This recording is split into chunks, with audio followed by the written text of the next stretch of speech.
Welcome to Teaching Artist Podcast, a show dedicated to discussions of teaching art to kids, making art, and how those things overlap and feed each other. I'm Rebecca Potts, your host, a visual arts teaching artist.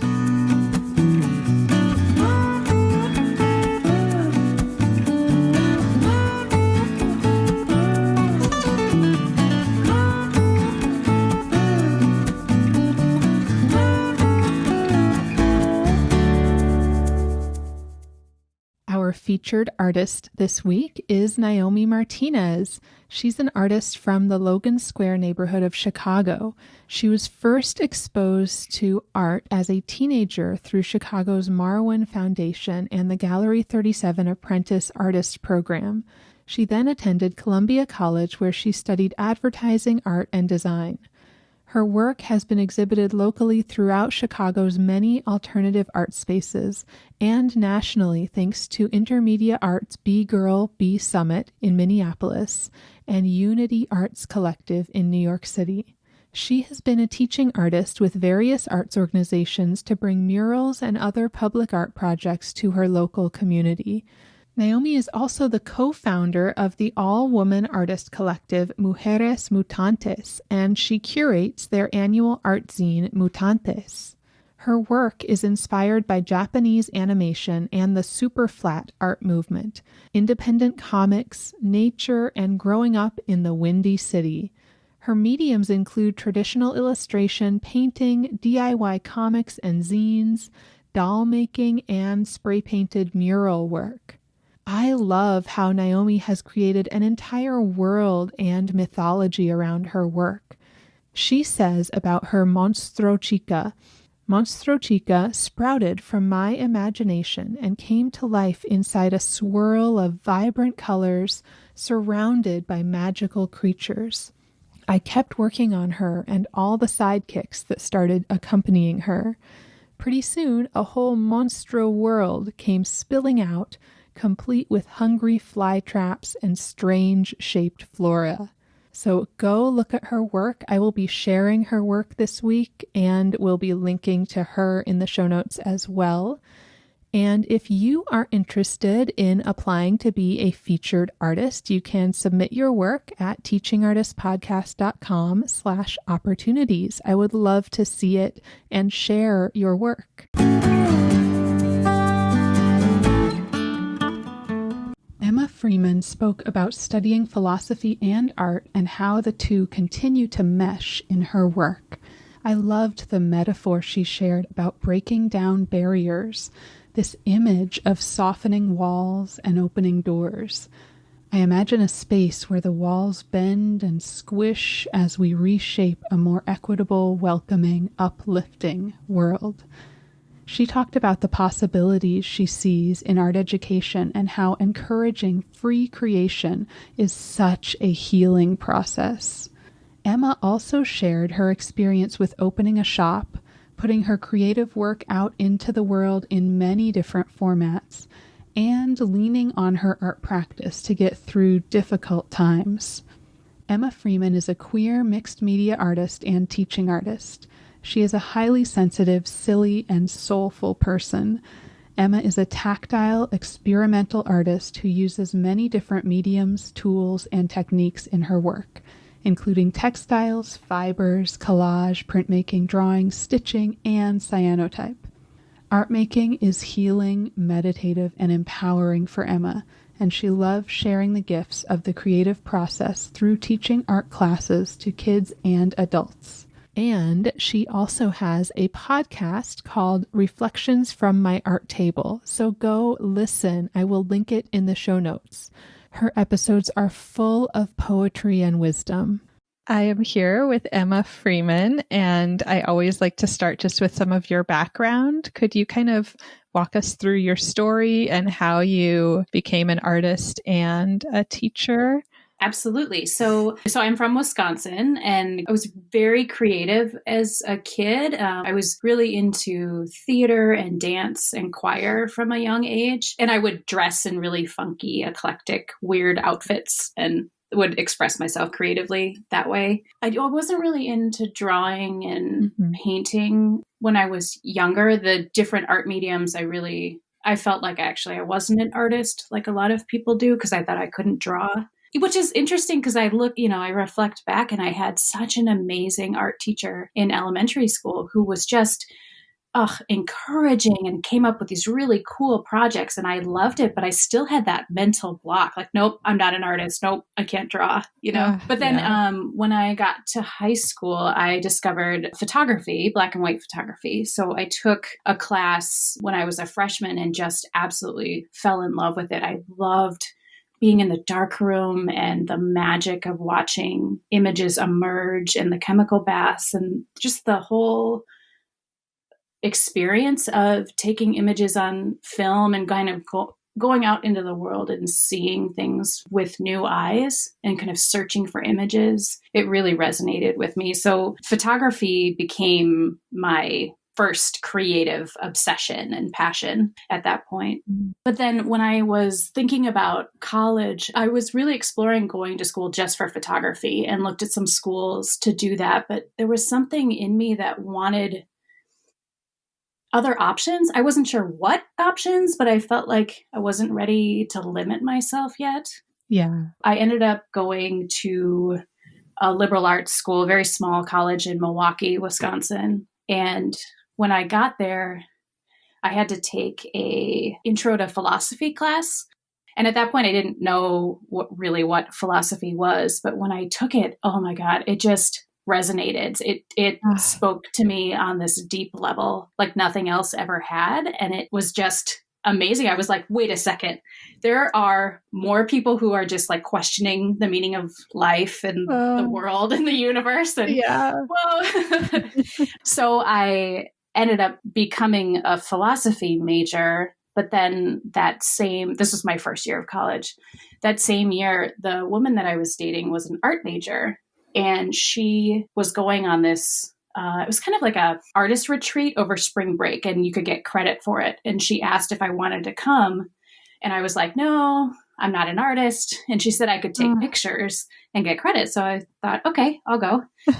So I went, and it was all art majors and me. And we were out. I was taking pictures of nature, and it was just kind of at a point where there was a lull, and I was kind of done taking pictures. And my girlfriend had some pastels and an extra sketchbook and said, you could try drawing if you want. No one will see. And I was so nervous, and I was like, okay, as long as no one sees it. Okay. So I did. And then, I drew some flowers. And then at the end of that day, we all had to come together in a circle and share what we made and reflect on it. And it came to me, and I said, I took pictures of this and that. And it was all filmed, so I couldn't show anything. And my girlfriend said, and she drew. And my face just went bright red, and my heart started racing. And I was like, oh no, like these are real artists. They're going to laugh, of course. All these things are running through my mind. So I crack open the sketchbook ready with all my justifications for how horrible they are. And everyone was so encouraging and said, oh my God, you've never taken an art class. Like they're really good. You should sign up for some art classes. And that moment was such a huge turning point for me because it just broke down that barrier that I had inside of me. And I went back the next semester and signed up for every art class and took printmaking and figure drawing, painting, ceramics, sculpture. I mean, everything. I just became totally immersed. It was like the floodgates opened creatively. And so I ended up doing philosophy and studio art together. And while I was exploring all those mediums, photography was still my main passion. It was still the thing that was pulling me the most. So I got a job with a photographer who did weddings and portraits and events. And I was still in college at that time. And I really learned how a photo business was run. And from her, she really mentored me and helped me really expand my photography skills a lot. And I ended up being an assistant for her on shoots and then becoming a second photographer for her business. And then when I graduated from college, I decided to move up to Minneapolis because my siblings were up there. I moved up there and knew I wanted to do something in photography still, but wasn't sure what. And a friend of mine from college contacted me, and she was teaching at an international school in China and said they had an opening for a third grade teacher and they needed to fill it immediately. Someone had been fired in the middle of the year and they wanted an American teacher to come over and teach. And my friend said, I think you'd be great. I had no teaching experience. I had no idea what I was doing. Wow. But with like 3 weeks notice, I jumped on a plane and, found someone to sublet my apartment and just decided to go for it. So wow. That was my first teaching experience, and that was a whole whirlwind. I was teaching math, science, English, and social studies, third grade. So that was when I realized that I loved working with kids and had a really a deep passion for it. And there was just kind of an ease with kids. I could be silly and goofy and that's a big part of my personality, but then also being able to help them, even though I also simultaneously felt like I had no idea what I was doing, moment by moment. There was also kind of this undercurrent of connection and resonance that was happening. So then at the end of that year, I was asked to teach high school art at the same school, but I was feeling really homesick. So I decided to come back to the States. When I came back, I built up my photography business and did that for 10 years. And during that time, I wasn't teaching. I was doing a little bit of mentoring with assistants and interns, but not any kind of formal teaching. And then about 5 years ago, I was asked to teach some community education photography classes. And instead of doing that, I asked if I could teach cyanotype or sun printing because I had just gotten into that, was really excited about that process. And they said yes. And then that kind of kicked off my teaching artist chapter career. And from there, I connected with another past photography client who worked at an art center in the Twin Cities and asked if I could send her some ideas for classes. And she said yes, but we also have this teaching artist program where we send out a list of classes every month and you can sign up to teach them. And it was after school programs and at libraries and senior centers, community centers. And that was a really wonderful, expansive experience too, because I got all of these different opportunities to work with lots of kids, but also adults. Yeah. And then from there, I kept doing that. And then 2 years ago, I opened up my own community art space and retail shop and was teaching art classes to people in my neighborhood mostly, and then had to close that down in April because of the pandemic. So yeah, that's my story in a nutshell. Oh, well, I love hearing about that sort of pivotal moment where you were, so scared to show what you were doing with drawing. And then it was just completely flipped when everyone was so encouraging. And it made me think that that's such a big goal for a lot of teachers, is to kind of create that moment for students to be part of what breaks that barrier down. Yeah. Do you feel that way too? You're kind of trying to help students do that? Oh, 100% all the time. I think that's my main motivator for teaching now, because I had that experience and it transformed me. And I think I realized just how powerful encouragement is, even in the smallest way. I think so many people are hungry to be more creative, but they don't know how, or they've had some experience where someone said they were bad at art or something negative happened that created a block for them. And I think as teachers and educators, we can create these opportunities to soften those walls and open up these doors for people to start to explore these parts of them that are already there. They just need the support to explore them and discover them. Yeah, absolutely. I love that idea of softening the walls. I feel like anything that's really sort of metaphorical and so visual like that just resonates. And I also would love to hear more about your experience now with the pandemic, but also kind of where you started your own space and how you moved from working with organizations and whether you continued those relationships while also running your own space, just kind of how that came to be. Yeah. So I did continue working with organizations while I had my shop, and I decided to open it in part because because I got to a point where I felt like I was running around doing a million different things because I was teaching in a lot of different places. I was also doing freelance photography work. And then I was doing craft fairs and farmers markets. And, I was enjoying all of it, but I also felt like I was running myself ragged. And I thought the space became available in my neighborhood. And I thought, well, maybe this is a way where I could do all the things I'm doing, just kind of put them all together, like give myself a home base, except the photography, but just kind of combine teaching and selling art and creating art all in one place. Yeah. So I did keep teaching at a lot of the places. I tried to. It ended up being really challenging because I had base open 5 days a week and I was the only one working there, and then would try to squeeze in, I would teach some classes here and there when I could, and then go and do photo shoots still. And it was tricky, but, it was this ongoing experiment of trying to figure out how to be creatively fulfilled and make enough money to pay for not only the expenses of the space that I had, but then my mortgage and my life. And the pandemic just kind of put the brakes on everything all of a sudden. Yeah. A lot startling.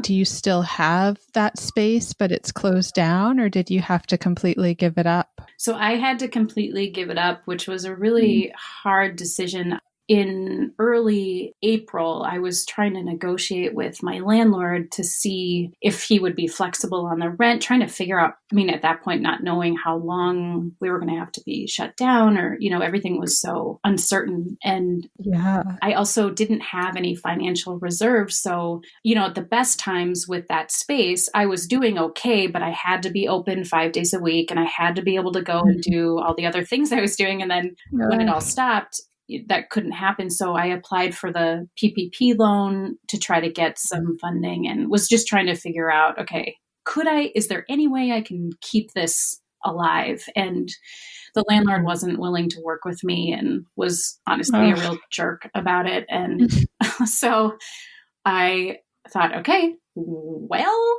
I guess I'm going to close because I don't feel comfortable staying in the space and not paying rent and not knowing when I'm going to be able to pay rent. So it was a whirlwind, but I thought, okay, well, maybe, all right, I'll close down. I'll put everything in my garage. I'll work from home and just kind of figure this out, figure out what my next steps are. Yeah. But then about a week or so later, my wife and I got divorced.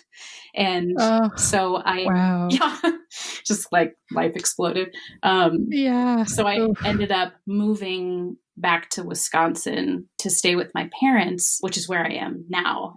Yeah. So just sort of like all the shop and the community art space. And that was my art studio too. That all shut down. And then I moved and put my things in storage, and I've been able to teach some classes online while I've been here with some of the art centers that I've worked with before, and then some new places too. So that's been really great. Yeah. And that was kind of a follow-up of how you're handling it now. But that sounds like such a crazy time in the middle of all this. Yeah.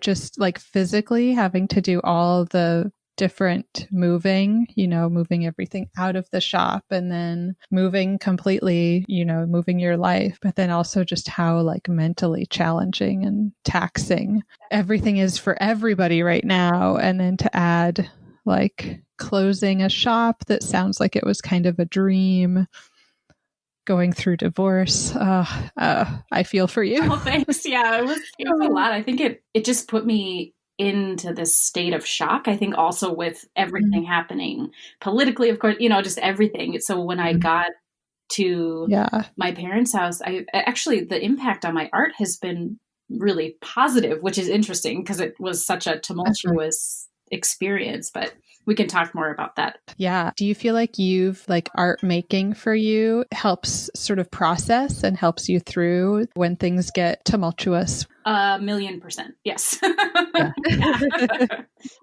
Yeah. In fact, it's really become a meditation process for me. And healing process. It's what I turn to every day, and find that as I'm working on whatever's in front of me, I'm processing thoughts and feelings and releasing a lot. And, before this all happened, the things that I was creating, I was really focused on trying to sell them in the shop that I had. And so my focus for creating felt different. And now I think because of the emotional and mental state that I've been in, I haven't had the energy to focus on creating things to sell. So it's just been therapy. Like my hands just start moving and I'm creating these things. And what they've ended up emerging as are these, I'm calling them mixed media meditations, because they feel like they're really coming from a deeper place inside of me than any art has before in my life. And I would be curious, maybe down the road, if those become better sellers even. I feel like when it does come from that deeper place and it's so meaningful to you, it also becomes more meaningful to others. Yes. Yeah, I agree.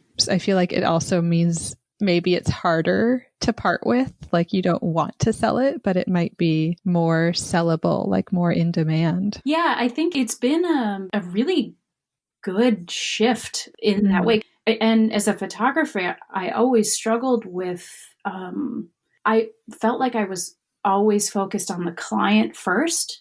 And because of that work, it really was client-based. I was photographing a wedding or a portrait. I was delivering something. And I felt like I would often feel envy or jealousy for fine art photographers that I would see that were making work that I could feel was different. It was coming from a place inside of them that I knew I hadn't accessed in myself yet. And at that point, I had no idea how to get it. I would emulate people and, try to figure it out. But it really has been through these life experiences that have put me into this deeper place that then the art is coming out. So it's been interesting to reflect on that. And then how, when I do choose to sell or share the things I'm making, what that'll be like to release them into the world.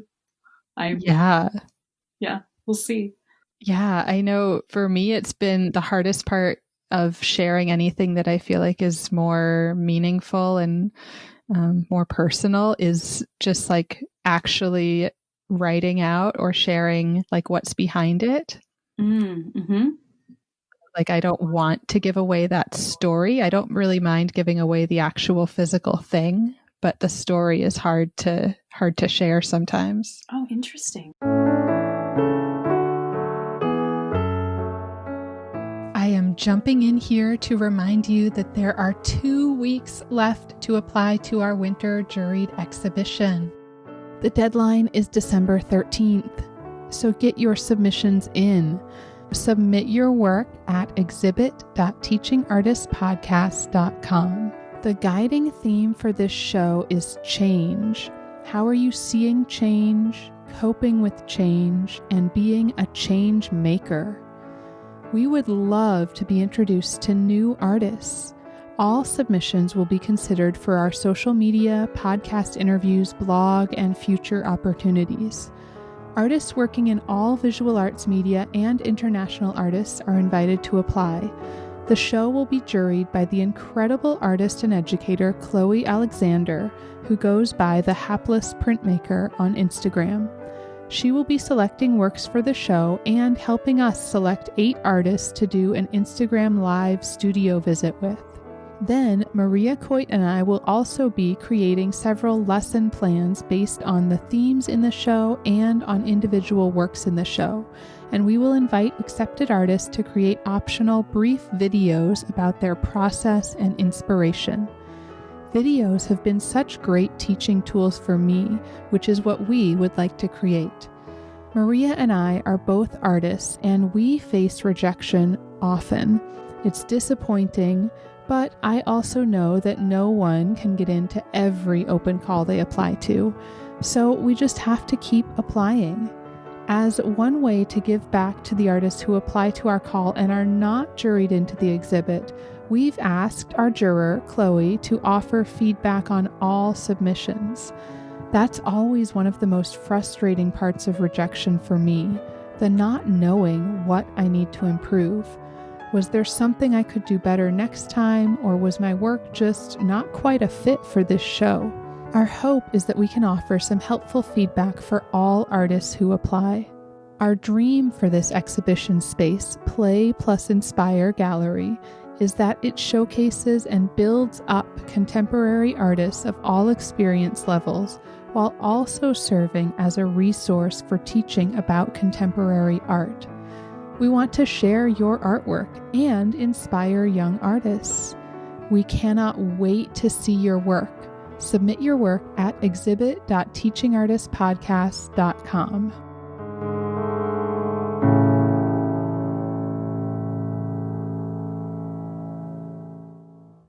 Well, I would love to talk more about your work, but I want to maybe just ask a few more teaching questions first. Sure.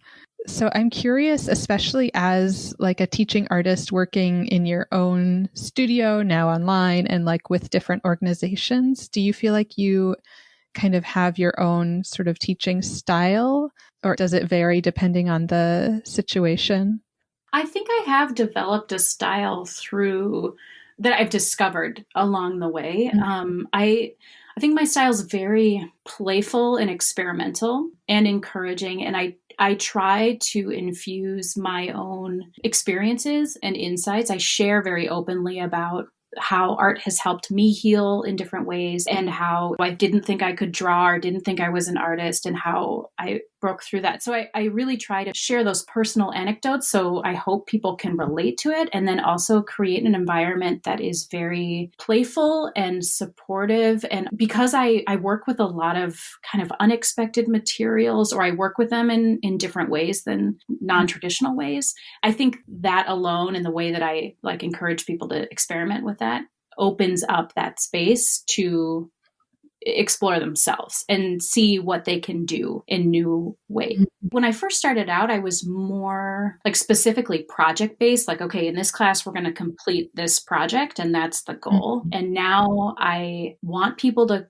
create work that they feel connected to and proud of. But I almost more than that want them to discover how powerful the creative process is and how much it can help them connect to themselves. Mm-hmm. Yes. I love that. I appreciate that shift. Like, I feel like it's more empowering the student, because I definitely also started out much more like really defined project based. And the more I teach, the more I shift away from that and shift towards like, here's some techniques that we can do, but like, you know, you can also change them this way. Here's all these different like experimental things you can do. And how do you express your own voice through that? Yeah. So I appreciate that kind of shift. Do you feel like students, especially maybe older students, like adult students, do you feel like it's harder, like they get more stuck when there's not a super clearly defined project?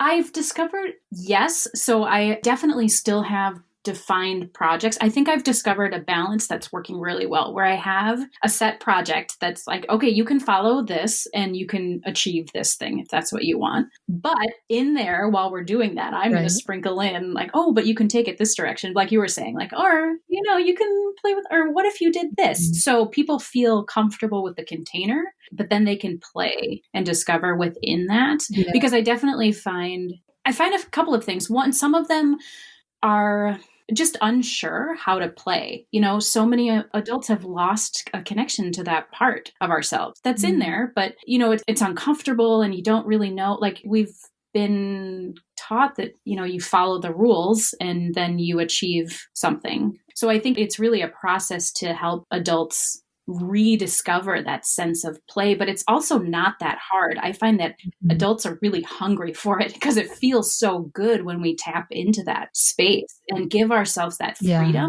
We don't have to be in these tight little boxes anymore. And in fact, none of us actually fit in those boxes. And if we can have these tools and you know, some guidance and encouragement to start to take things in new directions and see what else we're capable of. I mean, it's just endless what's possible.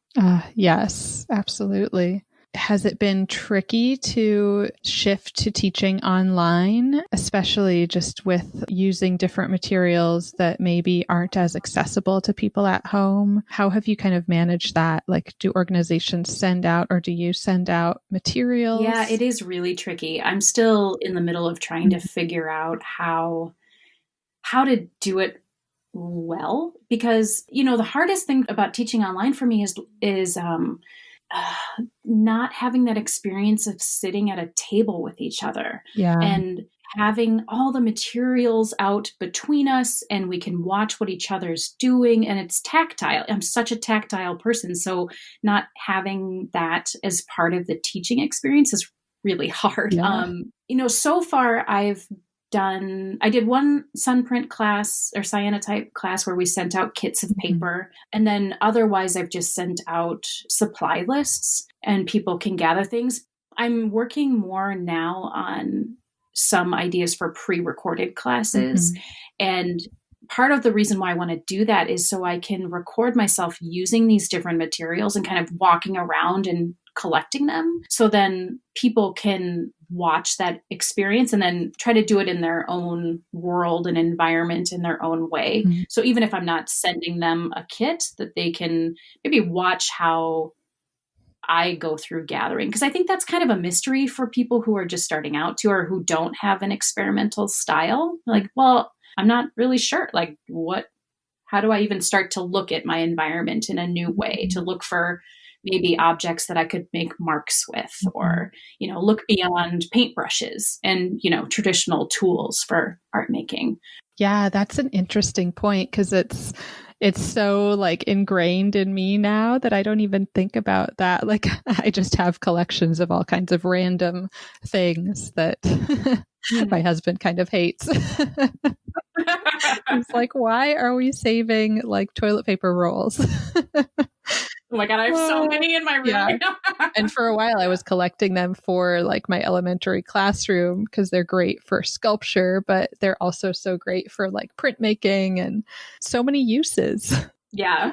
Oh, I love that idea though of sharing that process, like your sort of gathering process. And it makes me think that, yeah, we should be sharing like each kind of step of our creative process as something that students can see. Like, how do you do that? And I also love the idea of sharing that from multiple artists. So I'm not the only voice. Totally. And because then you can watch, like, everyone has a different approach. Right. Yeah. And I try when I'm like, if I'm in the classroom and talking, usually I'll share artists that are not myself, but I'll also kind of talk about my process. And I always say, this is how I do it, but how do you think this person we just looked at might do it? Or my way is not the only way. And thinking along those lines, do you use sort of inspirational artists that you show students? Like, I know some teachers don't include a lot of that, but like if you're doing a project, is it sort of inspired by a specific artist or artwork? And then if it is, are there artists that you just love sharing with students? I do a mix. I think some classes I just use what I've created as examples and share that. And then I usually bring in, when I was teaching in person, I would bring in a stack of my favorite art books. And some of them would connect to, so if I was teaching cyanotype, I would bring in some books that had that, but then also other ones and just say, like, here are some of my favorite books by different artists, and we can talk about them, but also just see what you are drawn to, just as kind of like almost like a peripheral experience for them to have in the art room. Because I've always kind of wanted to create the feeling of like you're in an art studio, even if we're in a classroom. Like, I want little snippets of that. So if you glance over at a bookshelf and what catches your eye, that kind of experience. So that's how I do some of them. And then in some classes, I do talk about specific artists. In particular, I've been doing a drawing class online called I Can't Draw drawing class, which has been great. And I talk a lot about Lisa Congdon. Do you know her? Yeah. She's amazing. Yeah. So she was a big influence on me when I learned to like kind of rediscover drawing 5 years ago. I took some of her online drawing classes, and I really loved her approach. And I mean, her style too would really appeal to me. So some of the ways that she taught drawing too, I find that I incorporate into my teaching practice. So I do like to talk about her.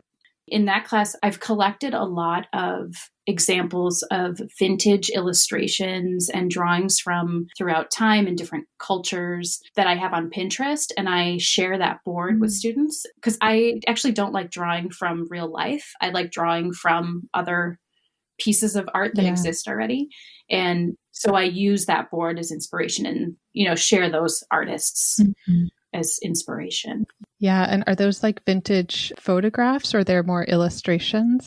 They're more illustrations. Actually, a lot of them are these vintage matchboxes from Czechoslovakia that I found all of these images that just started to catch my eye. And I just started collecting them without knowing, just to look at them. And then I realized that in my own drawing practice, I would look at them and just pull out one little element, maybe like a tree or a little flower, and try to emulate that shape. And I found that the ideas just started to flow to me when I did that, when I wasn't trying to draw, make an apple look like a real apple or the thing on my desk. So that's been just really fun and exciting way to share new artists with students.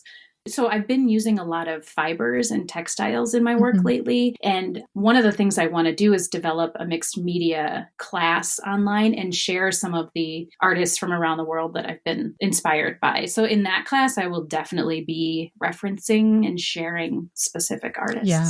And when you're thinking about artists, I know for me, it's been definitely a shift over like several years to make sure that I'm providing this idea of windows and mirrors for my students. I don't know if you've heard that phrase.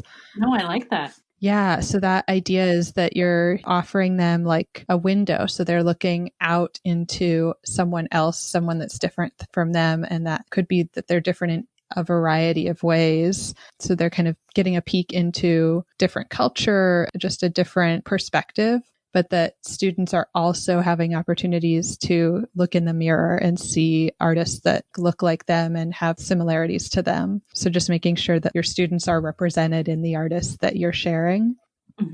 And I think that phrase actually originated thinking about literature in teaching. So like characters in books would be windows and mirrors. And then the other, I'm trying to remember the author who like initiated this phrase, and I can't remember her name, but she had a third one that was sliding glass doors. So that's like where you open up that window and step through into a new world. Ooh, I like that. Yeah, which is just such a beautiful metaphor, right? Yeah. Oh, I love that. That's definitely something I think about a lot when I'm kind of selecting artists. And a big part of it for me is breaking out of what I was taught. Growing up, I got the typical like Western canon, the quote unquote old masters of a bunch of dead white men, and how to not have that be the only thing I show students. So I love how you mentioned, you're showing Lisa Congdon. Are there any other artists that you feel like are important for students to see, or any other ways you could envision yourself making sure students are represented and also getting to see like a window into a new world? Well, with the textile artists and fiber artists in particular, I'm discovering that, I'm looking at Boro textiles from northern Japan and things that were made a long time ago by people out of necessity. We don't know who the artists are who created them, but they're so rich in the artistry and the stories and the history and the experiences. And there's so much mystery and nuance and subtlety there. And also kind of like the artist is a little bit invisible. Like we don't know their name, but they're very visible because the work is there.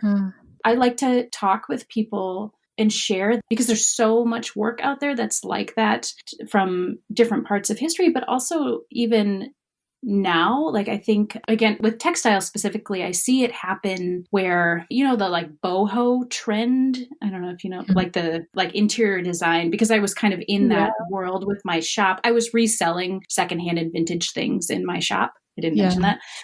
With the boho trend, I found that something really started to bother me because I felt like artists weren't being almost like given the respect of their work. So like mud cloth pillows and, these different textiles from around the world. That aesthetic is meant to look eclectic and like you've traveled and you've gathered all of these things. But it felt to me like the stories were missing, or like like the connection to the culture and the people, and honoring that and acknowledging it. Yeah. And I think that's part of why and how I like to talk about, and share with students, just through my, like, what's inspiring to me and how I not only like to look at these textiles, but I really, I try to find videos if I can of people creating them and read about their lives and try to really get as deep as I can. So then not only like show respect and honor the people who created these things, but it also really deepens the experience of sitting with that piece of art, I find.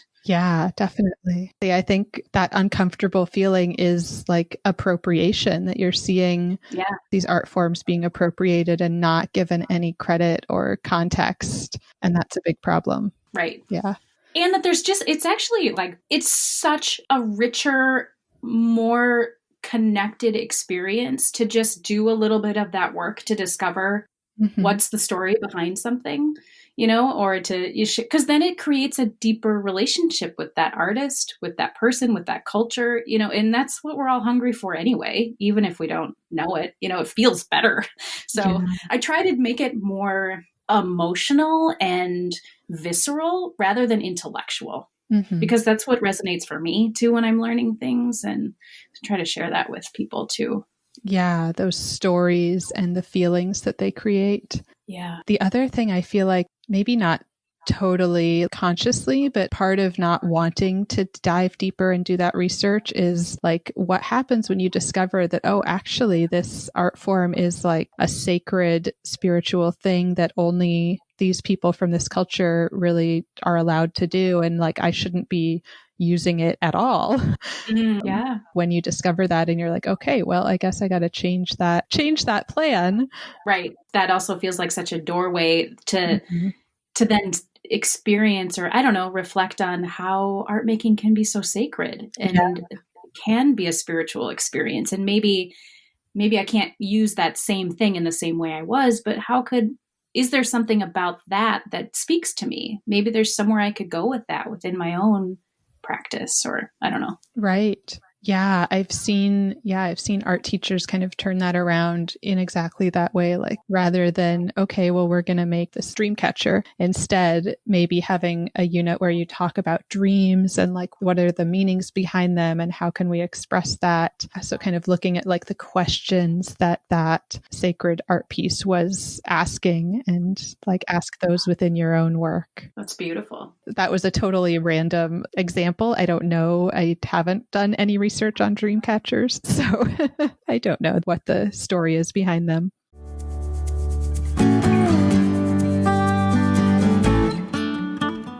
If you have tips for teachers, especially teaching in this crazy time, working online, if you have anything that's really helped you through it, whether that's like specific tools, specific like software or anything, or books, or just like tips of this is working really well for me.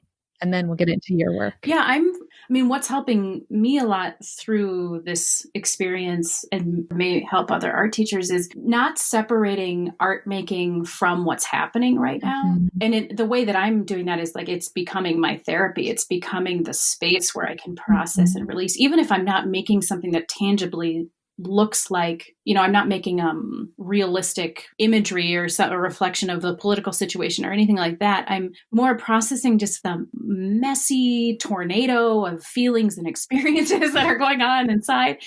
And that can be so helpful, not only, for us teachers, artists, because we're also artists, but also for the students. And, that it's also such an ongoing creative process and practice. Always, obviously, teaching is, but I think this time, even though it's totally insane and stressful and really, really difficult in so many ways, I think there's part of it that's a gift in some ways, or can be, in terms of we have a lot of material to draw on for creative outlets, like for that creative expression.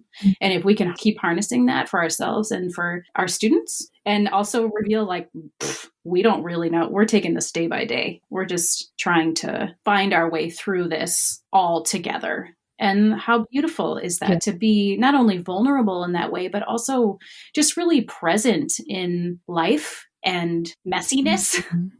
Yeah. and to just acknowledge and share that and the powers of art making to help us get through all of that. Yes. I feel like that's all super helpful. Just to hear also that it's not only okay, it's like wonderful to be vulnerable and be really present with your students, and that that can help them a lot and maybe help you as well. Yeah. Oh, totally. Yeah. So thinking about your work, and I feel like that just kind of like hearing how you're expressing how you're dealing with everything going on through art and through teaching really ties in with what it is you're working on. I'm trying to think, like, would you want to try to describe your work for someone who hasn't really seen it? It's always a hard thing. Sure. Yeah, I know. Yeah.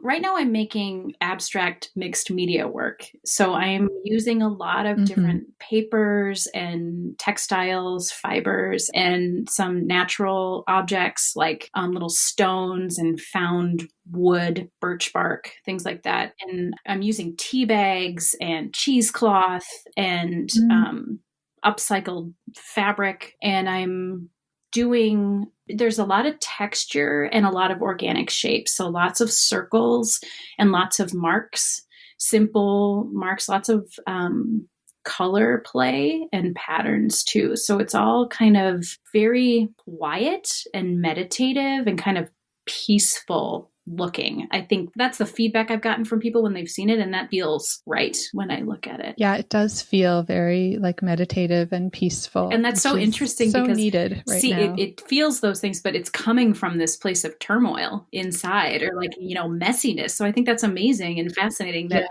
actually what can emerge is like, it's like the breath got released. It's like this, release. I did an exercise that I kind of created thinking maybe this will help my elementary students be able to release emotions in art where, we're just kind of drawing.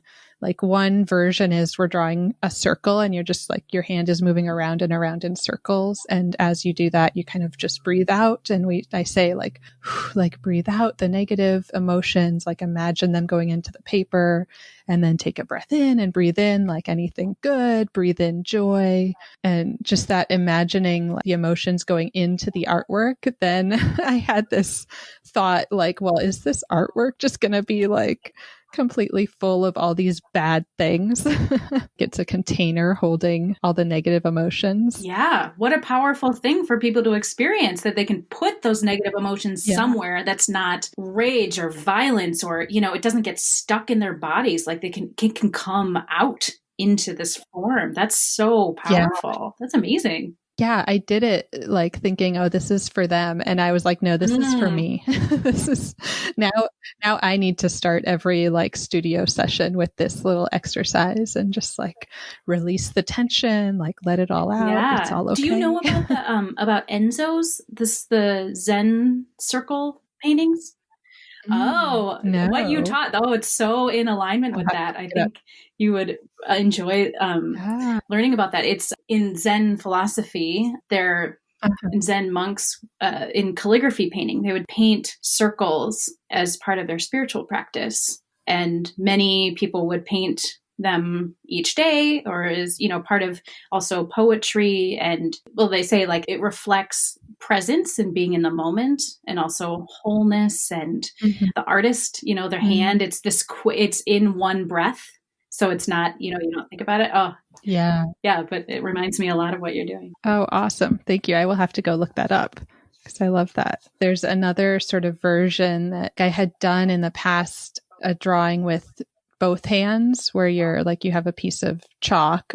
This time I used just like crayons in each hand and you tape your paper down and draw kind of like symmetrically, like your hands are both moving together. But for this more just like warm up meditation, it would be kind of the same thing that you're just like, it doesn't matter if they move together. You're just letting your body move and not worrying about what image it's making and just like breathing and letting out whatever feelings you have, but having both sides of your body move. Like I have read some, there's some article, I have to see if I can link it, about what that does in your brain when you have both sides moving at the same time, and that kind of like triggers connections in your brain. Oh, that's amazing. And I can imagine too that could open up like new awarenesses about what your hands can do too, the kinds of marks you can make and, and it just physically too. What does it feel like to move both of your hands and all of that? Oh, that's really cool.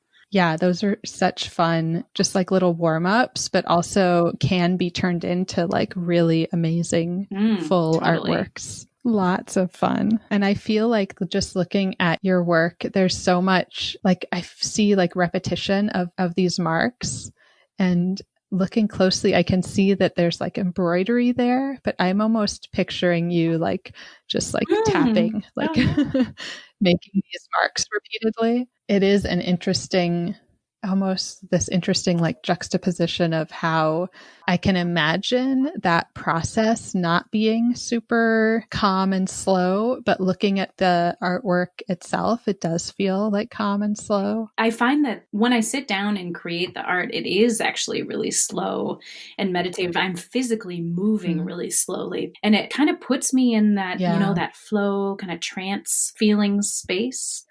But then it's like that's happening, and then simultaneously there's this storm of feelings, and things are, and it like that repetition of stitching or mark making. I find that I just keep coming back to it. Right now especially, it just is so soothing, and it also feels like kind of I can't, when I try to conceptualize an idea, anything beyond doing something like that, I just don't have the capacity or energy for it. So I find that it's that kind of rhythmic, slow, just making the same marks over and over. And then they end up looking a little bit different. There's variations and subtleties that I end up really liking in there. Yeah. Well, I feel like that's something that's like one of the, is it an element of art or maybe a principle of design? One of those things we try to teach students is this idea of variety within repetition. Yeah. And you definitely have that. And then also like looking at your website and thinking about how you had your shop, I'm curious to hear your sort of tips and how you kind of make the business side of it work, just how you kind of sell your work and how you're thinking about that and what has worked well for you. Well, having the physical shop was really great because, people would come in who I had never met before, and I got to share what I was creating with them, and then they would go tell their people and they'd send them in. And that was really wonderful. And also just a really nice way to have more conversation around what I was making. Because I also sell a lot on Etsy, which has been great, but I don't get that personal connection. Sometimes I'll get a little message from someone about something, but getting to just have a conversation with a person and connecting over color or a quote or something, having that relationship, even if it's for 2 minutes. I love that. Yeah. The shop was a big thing. And then before that, craft fairs and farmers markets. And then I have been selling, I make greeting cards from my drawings and illustrations, and I sell those to different shops, which has been really good too. And then I use Spoonflower. Do you know about that website? Yes. So that's fun. I've been making some fabric from my drawings, and Society 6 I use too. But now I feel like those are all kind of existing. Now I've had those for a little while and keep trying to figure out maybe, other things I want to add to them or how well they're working. But now with the new work, I'm starting to think about for the first time entering shows or trying to have an exhibit. That's kind of a new world that I'm going to try. Yeah. And like working with galleries. Which I've done a little bit of when I was making cyanotype. I worked with a gallery in the Twin Cities and sold some there. And that was wonderful. And I like that relationship, being able to connect to new people and also create these new pieces. I keep imagining having a gallery show that's a whole full sensory experience. And that, thinking about like, what could that look like, incorporating movement and sense and tactile, having the materials that I work with out so people can touch them in addition to looking at the pieces. So I'm thinking about, like creative ways to keep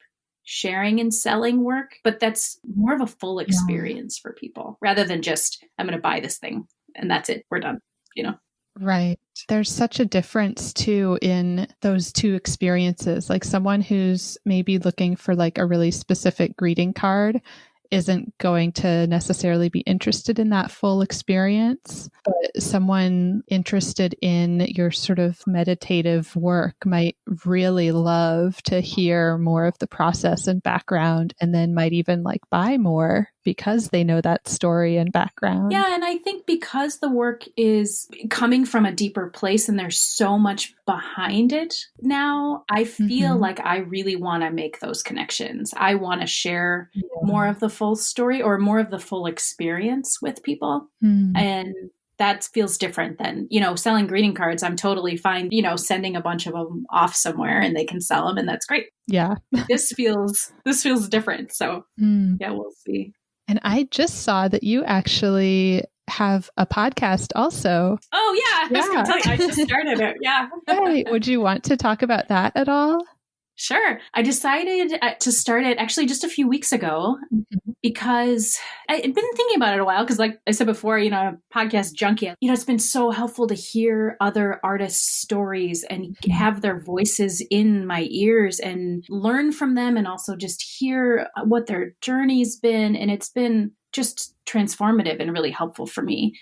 I'm also a very introspective and reflective person. And so I have all of these things that I just talk to myself about art making, about, reflecting on the creative process, on teaching. And I started making this list on my phone of possible podcast ideas before I started it. What would I talk about? I came up with like 40 topics. So I was like, okay, maybe I should give this a try. Yeah. It's called Reflections from My Art Table, and I'm thinking of it as an extension of my teaching practice and my art practice. So I'm sharing some things about my process, like how I've worked through different things, my story, poetry and quotes that are inspiring me, books, resources. I'm really trying to share just everything that has helped me, but also is resonating with me that relates to art and creativity. Awesome. Yeah. Well, I will have to give it a listen. I love that. One question that I feel like I hear sometimes, and looking at all the things you're doing, I don't know if this actually ever happens to you, but this question of like, how do you get past or overcome creative block? Do you feel like you still have creative block sometimes? Yes, I do, but I think they're way less frequent because of how I've built up my art practice. Because I'm using so many different mediums and different materials, and I've discovered through doing that I work best and my ideas flow to me when I just start working with materials. When I don't have a specific idea in mind, then they start to emerge. So because that's happened enough times, I know when I feel that feeling of being stuck or like, ugh, I don't know what to do next. If I can remind myself, okay, just start playing. Let's just do some stitching, or I'm going to dye some tea bags, or I'm going to flip through an art book and look and just see if anything pops out at me. And I think I've learned along the way too how important it is to fill my creative toolbox. So to give myself resources to draw upon. So even things like having Pinterest, so I can go on there and look through what I've gathered over the last couple of years and see what jumps out at me in that moment. Because I think when I was younger, I didn't know. So I just thought either, oh, you have this image in your mind and you can draw it, and that means you're an artist. And that's it. So if you can't do that, you're not an artist. But now I know, oh no, it's like this constant process of absorbing and just seeing what lights me up and what resonates, and then just taking these tiny little steps with some of those things. And that's what helps me the most with creative blocks. Yeah, I love all of that. Having materials, but also books and online resources. And then this idea of like tiny steps. Yeah, I definitely do kind of the same thing. So I would love to hear more about your sort of just like fitting it all in and like what a week looks like for you. Yeah, it's so like, before this time, it was so different. Yeah. So what I tend to do is get up in the morning, and I have a little art table in my bedroom, and that's where I've been making everything. And I sit here and drink coffee, and I work on whatever's in front of me. So usually, it's making marks or stitching. And I usually during that same time, I read and write. I found early in the morning is when I get the most creative ideas that come to me, which is totally different than 6 months ago. I was making art in the cracks of my life, and I had my rhythm and days and weeks were so different. So it's been a gift to discover that and be able to sit in that space and have that time to actually develop an art practice, like a designated time. So then I'll take a break in the afternoon a little bit. And then I tend to work on teaching in the afternoon, either teaching art classes or developing ideas and work on the business side of things. So updating my website and putting things on Society 6 and, all those other administrative things. Yeah, those are the things that kind of bog me down. Yeah, it's a lot. Yeah, it's a lot. Some fun, more like get to know you questions. What are you curious about right now?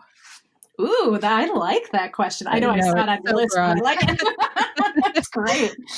What am I curious about? I feel like I'm really curious about texture. I'm really drawn to texture and like the mystery and nuances of texture. So I find myself looking out where I live. There are some woods behind our house, and I find that I'm just like staring at lichen on tree bark and moss, and like seeing I feel like there's whole worlds inside of texture that I'm experiencing, and it just it's like this magnet keeps pulling at me. And then I'm also really curious about the connections between spirituality and art making and creativity, and how, for me, they're emerging and intertwining. So I've been really kind of exploring all those connections too. Ooh. And I feel like with your background in philosophy, like that could be really interesting. Yeah. Do you feel like that comes into your work a lot? Yes, totally. I think because I'm naturally, like I said, like very introspective and reflective, and I'm highly sensitive. That's just how I'm wired. And I think I see the connections between philosophy and art making. They coexist constantly. And as I've been doing more healing work on my own self over the last few years, it's deepened that connection. I've been able to access more of it and find those threads between them. And I'm also seeing how much the combination of those two is a gift, which I didn't see at all when I was younger. I felt so lost and felt like I had no idea where I was going or what I was doing with my life. And I thought other people did. I thought I was supposed to have a plan. And I think discovering philosophy and through all the life experiences, I've realized, oh, no, this is just how I'm built. And actually, if I can harness them and really like tune in to that like philosophical part of me and the creative part and share them together, that not only that can help me express myself, but I think I can help other people through teaching with those intertwined. Yes, absolutely. That's beautiful. Okay, I have just a very fun, like kind of silly question. Okay. What's your go-to order at your favorite restaurant? Oh, so when I lived in the Twin Cities, I had other favorite restaurants that I relied on. But now it's so different. I'm in a small town, so there aren't a lot of options. But there is a really good Indian restaurant, and I love samosas. Those are my favorite right now. So I think, samosas. In fact, now I want them right now. Yeah. What's yours? I always go for like a salmon avocado roll sushi. Delicious. Which we haven't really done any like restaurants since March, since all of this hit. I haven't had any and I miss it. I want some. Yeah, we've just been like probably overly cautious with everything. Probably smart. Yeah. Sometimes I feel bad asking that question because I know like on a few levels that there's like a class component there, but then the added layer of like the pandemic and people that aren't able to go to restaurants. Yeah, it's a complicated time. I mean, it feels kind of like, I long for it, but it's also kind of fun to dream about food. even Yeah. if I can't have it, Right. it still feels good, kind of. Yeah, the dream food. I had the opportunity to go to Japan a few years ago and eating sushi there Oh, at high-end, restaurants that are like, we can afford it once every 5 years or something. Yeah, that's like really the favorite thing, but like a go-to order, I feel like is more often than yeah. that dream food. Have you watched the Netflix series A Chef's Table? I haven't watched all of it. I've watched some of them. Yeah. Speaking of dreaming about food, but also creativity. And I find all of that so satisfying because it feels like I've been watching it during the pandemic, and I find that it's a way to travel without traveling. And Yeah. but it's also watching artists in a different medium do what they're so amazing at. Yes. But I think there is one in Japan that is wonderful. There's one in Korea that's phenomenal. This monk who makes incredible food. Anyway, it's another fun thing. Yes, I will have to turn that on one of these evenings. During the day for us, it's filled up with either like my daughter having online classes or having like break time where she's like, I want to watch this cartoon. Oh, yeah. We're like, please, no more screen and no more like, just these little like cartoon voices all the time. Do they get into your mind? Like, are they part of you? Yeah, we're like singing the theme songs for. Totally. Is there anybody that you would want to give like a thank you or a shout out to? Oh, that's a nice question. Yeah. A photographer I worked with many years ago named Doug Beasley was such a mentor to me in many ways. And I find that actually what he taught me back then is still teaching me now. I'm revisiting it, especially during the pandemic. He has a very spiritual approach to photography.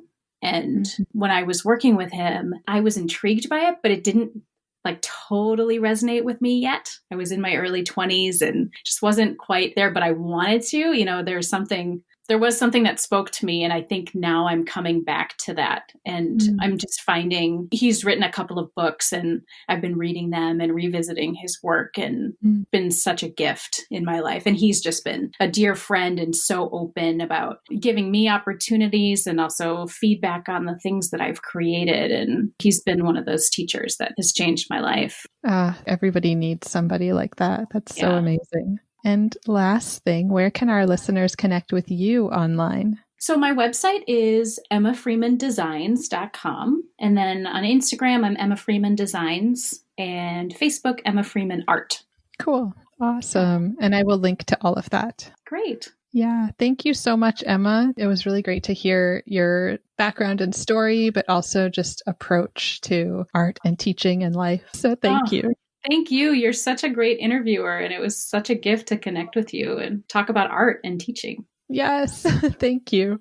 I especially loved hearing about how she's overcome creative blocks and overcome that fear of not being good enough. I feel that so much. Do you? When Emma talked about feeling like if you can't draw realistically super well, you're not an artist, that resonated so much with me. Her way out of that struggle through play and exploration is so gentle, yet so powerful. Thank you, Emma.